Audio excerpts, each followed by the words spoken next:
Hello everyone guys, आज के इस वीडियो में हम बात करने वाले हैं चुटकियों में कैलकुलेशन को कैसे करें।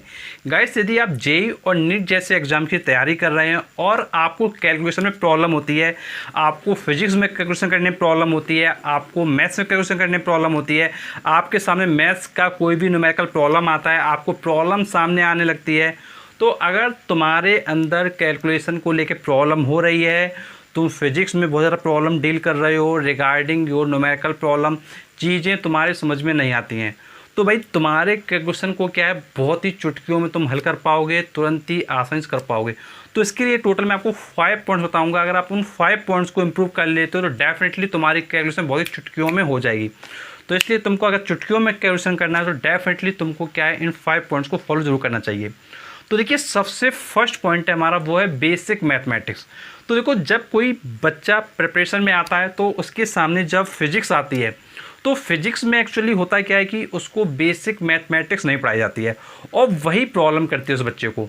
देखो, बेसिक मैथमेटिक्स में क्या है, तुम्हारा जैसे डिफरेंशिएशन हो गया, तुम्हारा इंटीग्रेशन हो गया, तुम्हारा लॉग वाला पार्ट हो गया, लॉग की प्रॉपर्टी हो गई, तुम्हारे सिंपल एल्जेब्रिक फॉर्मूले हो गए, तो ये आपका बेसिक मैथमेटिक्स के अंतर्गत आ जाता है। और जब उस बच्चे को बेसिक मैथमेटिक्स नहीं कराई जाती है तो फिर उसी चक्कर में वो क्या है पीछे रह जाता है। तो अगर उस बच्चे को आगे निकलना है तो डेफिनेटली अपने बेसिक मैथमेटिक्स पर फोकस करना पड़ेगा। फिजिक्स की अगर आप चैप्टर्स की बात करोगे तो फिजिक्स के चैप्टर्स में काफ़ी जगह बेसिक मैथमेटिक्स यूज़ की गई है और वो बेसिक मैथमेटिक्स बच्चों को क्या बहुत ज़्यादा प्रॉब्लम करती है। देखो, होता है क्या है, जैसे कोई भी डेरिवेशन आया, कोई भी आर्टिकल आया तो उसमें देखो इंटीग्रेशन का साइन लग जाता है, उसमें डिफरेंशिएशन का साइन लग जाता है, उसमें डिफरेंशिएशन हो जाता है। कई बार क्या है, मैथ्स के जो फॉर्मूले होते हैं a+v का होल स्क्वायर या a+v का होल क्यूब, इस टाइप के फॉर्मूले लग जाते हैं, या जो बायनोमियल थ्योरम होती है वो लग जाती है। और उसी चक्कर में क्या है, बच्चे को वो चीज़ स्टेप समझ में नहीं आते तो फिर उसका जो कॉन्सेप्ट है वो क्लियर नहीं हो पाता है और वो फिर क्या है, ये सोचता है अरे यार मुझको फिजिक्स समझ में नहीं आ रही या मुझको कोई अदर सब्जेक्ट समझ में नहीं आ रहा। तो भाई ऐसे सिचुएशन में सिर्फ आपके पास एक रास्ता ये है कि भाई तुमको अपनी बेसिक मैथमेटिक्स पर फोकस करना पड़ेगा। और बेसिक मैथमेटिक्स का पोर्शन आप अगर बुक में अपने देखेंगे तो जैसे जो प्रेजेंट में बुक आती हैं तो काफ़ी लोग सब ऐसी आने लगेंगे जिसमें क्या है स्टार्टिंग में मैथ्स के कुछ चीज़ें दे दी जाती हैं जो बच्चे के लिए काफ़ी ज़्यादा हेल्पफुल रहती हैं। अगर आपको कुछ प्रॉब्लम होती है रिगार्डिंग बेसिक मैथमेटिक्स तो आप मुझको बता सकते हो, मैं उसके ऊपर एक सेपरेट वीडियो डाल दूँगा कि भाई बेसिक मैथमेटिक्स में इंटीग्रेशन कैसे होगा, डिफरेंशिएशन कैसे होगा, लॉग की प्रॉपर्टीज़ कौन सी हैं, एल्जेब्रिक फंक्शन है उनकी प्रॉपर्टीज़ कौन सी हैं, जो बायनोमियल थ्योरम है उसका कैसे एप्लीकेशन होगा, तो उसका एक सेपरेट वीडियो आपके लिए चैनल पे आ जाएगा। अगर ज़्यादा कमेंट आते हैं तो डेफिनेटली आपके लिए मैं एक सेपरेट वीडियो जरूर लेके आऊँगा जिसमें बेसिक मैथमेटिक्स को पूरा A to Z कवर करके आपको दिखाऊँगा। तो आप सभी लोग मुझे कमेंट बॉक्स में बता सकते हैं। तो फर्स्ट पॉइंट तुम्हारा क्लियर हो गया कि भाई तुमको क्या बेसिक मैथमेटिक्स पर बहुत अच्छे से फोकस करना है। एंड बेसिक मैथमेटिक्स का जो हमारा सेकंड पॉइंट है दैट इज़ योर टेबल। देखो, मोस्टली बच्चे क्या है कि भाई सोचते हैं कि भाई हमको कैलकुलेशन फास्ट करके क्या करना है, हमको क्या करना है। तो भाई देखो, अगर तुम्हारी कैलकुलेशन फास्ट होगी, तुम्हारा माइंड फास्ट चलेगा तो डेफिनेटली चीज़ें क्या है कम टाइम में हो जाएंगी। तो भाई इसके लिए कहीं ना कहीं आज ज़रूरत है तुमको एटलीस्ट 20 तक टेबल आने चाहिए। देखो, काफ़ी बच्चे सोचते हैं कि भाई काफ़ी लाइटली लेते हैं, कहते हैं यार मुझको 12 तक आते तो हैं, क्या दिक्कत है, 10 तक आते तो हैं। देखो, अगर तुम्हारे टेबल तुमको 20 तक आएंगे तो डेफिनेटली जो आप मल्टीप्लाई वगैरह करते हैं, फॉर एग्जांपल तुमको मल्टीप्लाई करना है 1.65 इंटू 19, तो भाई तुम क्या है पहले 9 का करोगे फिर 1 का करोगे। अरे जिसको टेबल 19 का आता है वो डायरेक्टली मल्टीप्लाई कर लेगा, तुमसे ज़्यादा फास्ट कर लेगा और अपना टाइम को सेव कर लेगा। और भाई देखो, एग्ज़ाम दे रहे हो तो भाई टाइम बहुत ज़्यादा इंपॉर्टेंट है, तुमको अपने टाइम को सेव भी करना है।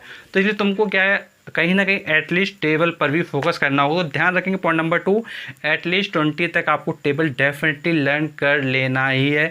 इसके साथ कोई भी समझौता करने की कोई भी आवश्यकता नहीं है।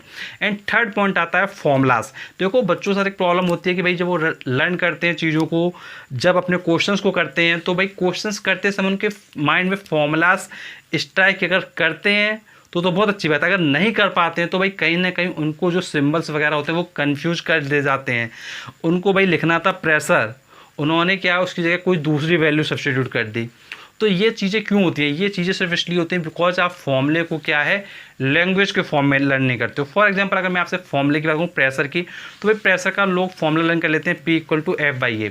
फॉर्मूला करेक्ट है, कोई दिक्कत की बात नहीं है, लेकिन अगर आप उसको इस फॉर्मूला लर्न करें प्रेशर =फोर्स अपॉन एरिया, तो ये आपके लिए और भी ज़्यादा बेनिफिशियल रहेगा। तो आप कोशिश ये करें जितने मैक्सिमम फॉर्मूलेस आपके हैं वो आप क्या लैंग्वेज के फॉर्म में लर्न करें।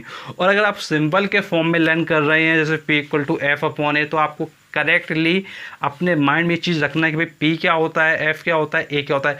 और जब कोई फॉर्मूला पढ़ा होता है, जैसे एक आपने फॉर्मूला पढ़ा होगा I=NEABD, तो भाई आपने फॉर्मूला पढ़ा होगा J=I/A।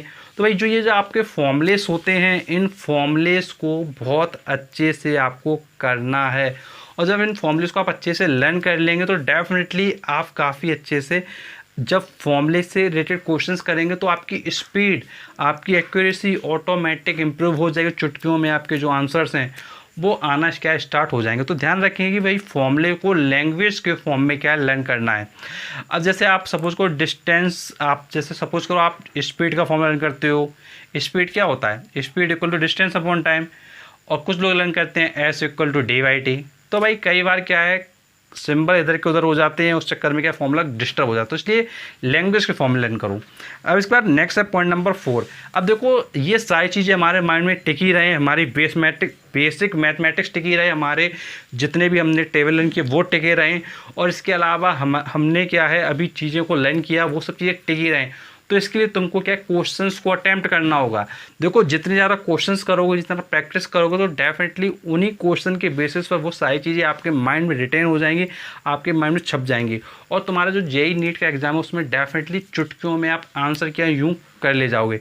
तो तुमको ध्यान रखना है कि भाई चीज़ों को एक सिस्टमेटिक वे में करोगे तो कैलकुलेशन आपकी काफ़ी ज़्यादा इजी हो जाएगी और उसको क्या बहुत ही सिस्टमेटिक वे में कर भी ले जाओगे।